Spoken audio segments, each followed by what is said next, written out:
Exit poll के बाद कांग्रेस में हलचल तेज देखी जा रही है। कांग्रेस मुख्यालय पहुंचे हुए हैं राहुल गांधी, मल्लिकार्जुन खड़गे भी पार्टी मुख्यालय पहुंचे हुए हैं। केसी वेणुगोपाल, जयराम रमेश भी बैठक में शामिल हैं। तो आगे की रणनीति को लेकर इस बैठक के दौरान चर्चा हो रही है। कांग्रेस प्रत्याशियों से भी बातचीत करेंगे खड़गे। प्रत्याशियों के साथ होगी वर्चुअल मीटिंग। ये बड़ी जानकारी इस वक्त की कांग्रेस खेमे से सामने निकल कर आ रही है, जहां पर एग्जिट पोल्स के बाद बैठकों का दौर अब शुरू हो गया है। एग्जिट पोल के बाद कांग्रेस में हलचल तेज इस वक्त देखी जा रही है। तो आपको बता दें, तमाम बड़े नेता इस वक्त बैठक कर रहे हैं। आगे की रणनीति को लेकर मंथन जारी है, क्योंकि जिस बड़ी जीत का दावा कांग्रेस इंडिया गठबंधन करता हुआ नजर आया, वो फिलहाल एग्जिट पोल में मिलती हुई नजर नहीं आ रही है। तो खड़गे की अध्यक्षता में ये अहम मीटिंग, जहां पर राहुल गांधी, केसी वेणुगोपाल और भी तमाम बड़े नेता इस बैठक में आगे की रणनीति को लेकर चर्चा कर रहे हैं कि आगे अब क्या कुछ कदम पार्टी गठबंधन उठाएगी। और विस्तार से जानकारी के साथ मेरे सहयोगी मोहित हमारे साथ जुड़ गए हैं। मोहित, ये बैठक शुरू हो चुकी है, ये जानकारी सामने निकल कर आ रही है। हमने देखा कि राहुल गांधी, केसी वेणुगोपाल और साथ ही अध्यक्ष वहां पर मौजूद हैं। और कौन कौन इस बैठक में मौजूद है? साथ ही देखिए, प्रत्याशियों से भी वर्चुअली जुड़ने का कार्यक्रम इस मीटिंग के दौरान। क्या अहम जानकारी इस बैठक से जुड़ी हुई सामने निकल कर आ रही है?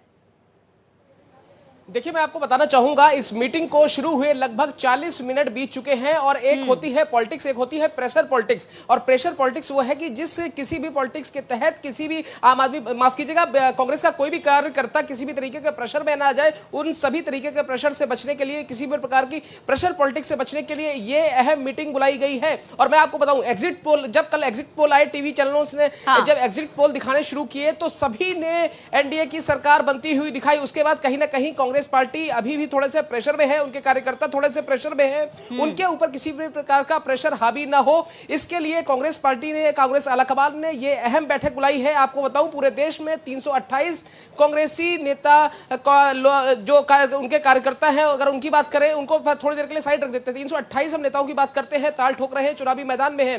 कांग्रेस पार्टी ने कल जो मल्लिकार्जुन खड़गे के आवास पर मीटिंग हुई थी इंडिया अलायंस की, उसमें साफ तौर पर कहा था खड़गे ने कि 295 प्लस सीटें हम जीतने जा रहे हैं। तो अब वो 295 सीटें एग्जिट पोल में गिरती हुई दिखाई पड़ रही है। तो जो एग्जिट पोल है वो एग्जैक्ट पोल में ना तब्दील हो जाए, उनके कार्यकर्ता किसी प्रेशर में ना जाए, उनको बूस्टअप करने के लिए ये मीटिंग बुलाई गई। अब मैं आपको एक चीज और बताऊं, कई सारे अहम दिशा निर्देश इस मीटिंग में दिए जा रहे हैं। सबसे पहला दिशा निर्देश है कि सारे जो काउंटिंग एजेंट हैं, जो पोलिंग बूथ पर मौजूद होंगे, वहां पर उनको सबसे पहले एहतियात रखना है। फॉर्म नंबर 17C का हमेशा मिलान करते रहना है। उसके अलावा जो आरओ एआरओ लेवल के अधिकारी हैं, उनके साथ तालमेल बिठा के रखना है। और कोई भी कार्यकर्ता जो वहां पर काउंटिंग एजेंट के तौर पर कार्यरत है, वो अपने पोलिंग सेंटर, जो काउंटिंग सेंटर से, वहां से वो उस सेंटर को ना छोड़ के जाए। और साथ ही जितने भी सरकारी अधिकारी हैं, क्योंकि कांग्रेस लगातार ये कहती आई है कि बीजेपी सरकार, बीजेपी शासित प्रदेशों में कहीं ना कहीं अधिकारियों के ऊपर दबाव रहता है। और कल भी 150 डीएम के साथ जो बातचीत का आरोप कांग्रेस की तरफ से लगाया गया, उसके बाद कहीं ना कहीं अब ये दिशा निर्देश दिए गए हैं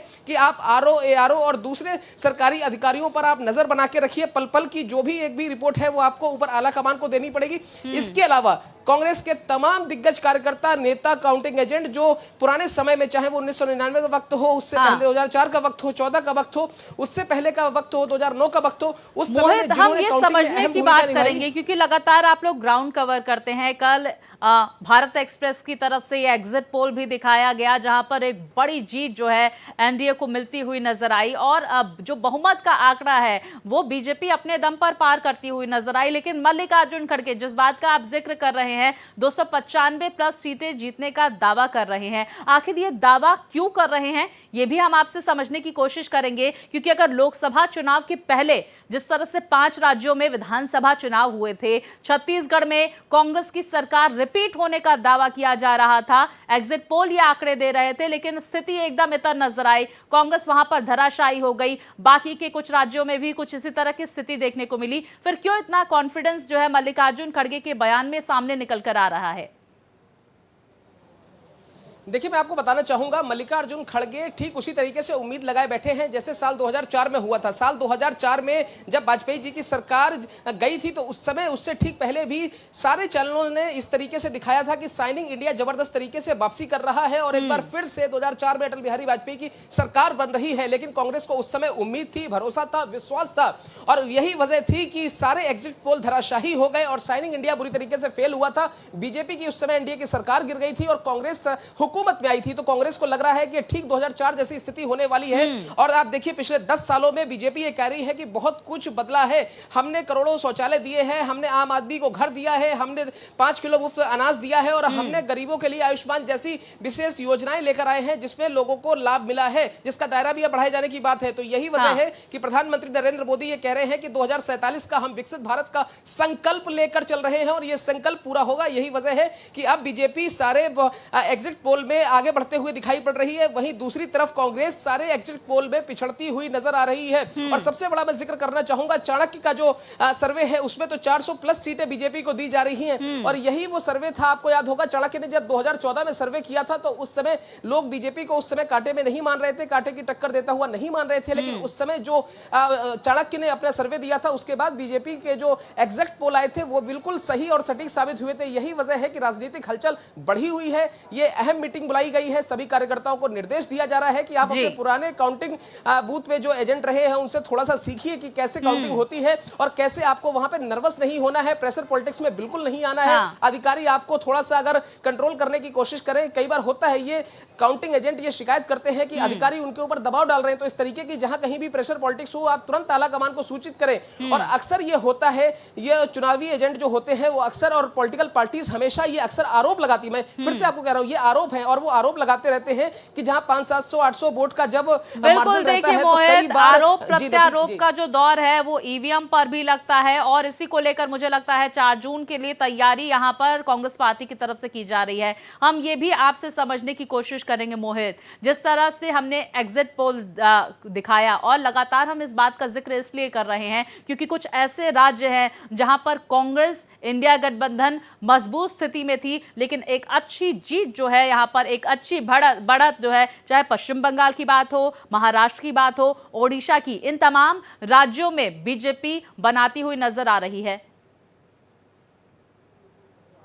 देखिए, बिल्कुल आपने वाजिब बात कही है, सही बात कही है, लेकिन जो मेरे सूत्र हैं, जो मेरे अनुमान हैं, वो आप देखिए, पश्चिम बंगाल में 42 सीटें हैं, पिछली मर्तबा बीजेपी को वहां पर 18 सीटें नसीब हुई थी। लेकिन इस बार मुझे लग रहा है कि ये आंकड़ा अगर कम से कम गया तो 14 और मैक्सिमम गया तो 20 से 21 सीटें और बहुत ज्यादा तो 22। मतलब ये आप समझ लीजिए कि 14 से 22, 20-22 के बीच में बीजेपी का आंकड़ा पश्चिम बंगाल के अंदर रहने वाला है। तो वहीं दूसरी तरफ अगर महाराष्ट्र की बात करें तो महाराष्ट्र में भी इतने अच्छे संकेत बीजेपी के लिए नहीं है। हालांकि आप देखिए, जिस तरीके से वहां इंडिया अलायंस ने बहुत ही बेहद ही खूबसूरती के साथ चुनाव लड़ा है, तो 48 लोकसभा सीटों वाले महाराष्ट्र के अंदर बहुत कुछ स्थिति पलटती हुई नजर आ सकती है। तो वहीं दूसरी तरफ मैं आपको बताऊं कि पंजाब में 13 सीटें हैं। पंजाब के अंदर इंडिया अलायंस और खासतौर पर कहें मैं आम आदमी पार्टी बहुत अच्छे तरीके से चुनाव लड़ रही है। ठीक उसी तरीके के हालात कमोवेश। और आप देखिए, आपने उड़ीसा की बात करी, मैं उड़ीसा की ही बात कर रहा हूं। उड़ीसा के अंदर विधानसभा में एक बार फिर से आपको बीजेडी का वर्चस्व कायम होता हुआ दिखेगा। तो वहीं तरफ दूसरी तरफ आपको 14 से 16 सीटें हो सकता है उड़ीसा में आती हुई मिल जाए। और वहीं दूसरी तरफ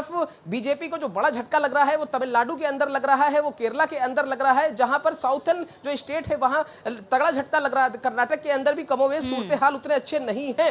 तो आप एक बात समझिए कि अगर बीजेपी को कहीं से लॉस होगा तो वो साउथर्न स्टेट है और कहीं से अगर वो उनको फायदा होगा तो वो हिंदी हार्टलैंड है, चाहे वो मध्य प्रदेश हो, छत्तीसगढ़ हो, राजस्थान हो, उत्तर प्रदेश हो, बिहार हो। अब आप देख लीजिए कि 80 सीट उत्तर प्रदेश की, 40 सीट बिहार की, यानी कि 120 सीटें ये हो जाती है। और जिसने भी ये 120 सीटों में से लगभग 80 सीटें भी जीत ली तो उसका लोकसभा का टिकट फाइनल माना जाता है। लोकसभा का वो दरवाजा खोल लेता है, वहां से चाबी मिल जाती है। और उस चाबी में आप देखिए 2 चाबी मिलती है, हमेशा एक चाबी मिलती है उत्तर प्रदेश से, एक बिहार से, दोनों को मिलकर कंबाइंड चाबी बनती है। लोकसभा का दरवाजा खुल जाता है, पार्टी अंदर चली जाती है। बिल्कुल देखिए, और देखिए ये एग्जिट पोल्स हैं, ये स्थिति जो है वो 4 जून को साफ निकल कर आएगी कि किस सीट पर किसकी जीत है। हालांकि देखिए, जिस तरह से एग्जिट पोल सामने निकल कर आए उसको देखकर ये लगता है कि बड़ों को, धुरंधरों को इस बार हार का सामना भी करना पड़ सकता है। बहुत शुक्रिया आपका मोहित, तमाम जानकारियां आपने हम तक पहुंचाई।